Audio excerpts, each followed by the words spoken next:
Celle-là est de... Oui, là, ça marche.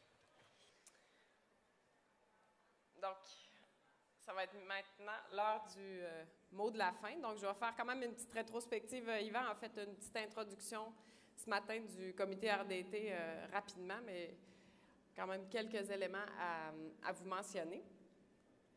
Donc, comme Yvan l'a expliqué, tout est né suite au forum qui a été fait en 2017. Donc, on a mis en place le comité qui avait pour objectif de mettre en commun des forces vives en RDT porcine au Québec afin d'assurer une meilleure coordination du travail des intervenants impliqués, tant publics que privés.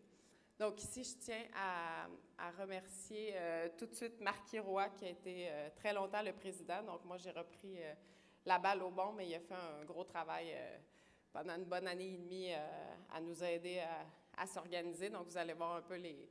Donc, ici, vous voyez tous les membres, donc différents représentants de la filière. Donc, le comité s'est réuni assez fréquemment au départ, donc pour s'organiser puis mettre en place tous les objectifs qu'on avait, puis un peu, justement, tout formuler ces objectifs-là, puis avec un timeline. Donc, on a fait une analyse, puis l'avis des recommandations. On a fait des sous-groupes de travail pour des sujets spécifiques. Bien entendu, l'aspect des priorités de recherche. Donc, on a fait des consultations par sous-groupe selon nos secteurs. Il y a eu des publications, des communications qui ont été faites à plusieurs moments, puis des activités de transfert de connaissances comme aujourd'hui. Donc, au niveau des travaux réalisés, là, vous allez voir, il y en a plusieurs. Je vais passer rapidement. Donc, on s'est interrogé sur, on a fait venir Novalet, différentes structures de recherche pour voir comment on pouvait s'organiser. Finalement, c'était des très grosses structures.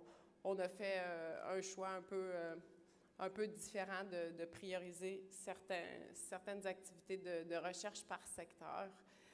On a produit des avis sur certains projets. On a travaillé beaucoup sur la construction de la maternité du CDPQ. Le guide sur les priorités que vous pouvez aller consulter si vous ne l'avez pas fait déjà, donc qui a été transmis à toutes les instances de financement pour essayer d'orienter aussi les priorités vu le large sondage qu'on avait fait. Une analyse des différentes solutions pour les sondes de classement de carcasses. Ensuite, comme Yvan l'a dit, donc, il y a eu une compilation à la fois de tous les chercheurs en production porcine, mais aussi des projets qui sont réalisés. Donc, ça, vous pouvez aller voir un peu les sujets de chaque projet. On a travaillé sur l'identification des priorités au niveau de la grappe porcine 4. Un travail aussi en lien avec le livre blanc sur l'intelligence artificielle, donc qui est toujours en cours. Donc, on participe au comité aviseur de la maternité. Il y a eu ce que Janice a parlé un peu ce matin, qui était un mémoire qui a été déposé au MEI. Il y a aussi eu le concours que vous avez sûrement dû voir il y a eu 3 éditions d'un concours de troisième cycle, donc un concours de présentation pour les étudiants. Et aujourd'hui, la réalisation du premier colloque, donc qui est un succès. Donc, on a atteint notre objectif, voire même on a peut-être refusé des gens. Donc, je tiens à vous remercier pour cette belle journée.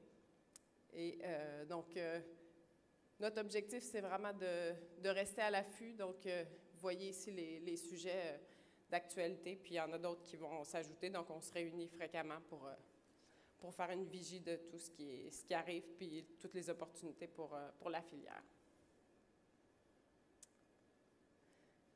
Donc, maintenant, je vais appeler Jacques. Donc, je tiens aussi à le remercier. Donc, c'est grâce au CDPQ, il y a eu beaucoup d'investissements du côté du CDPQ à l'organisation de ce comité-là.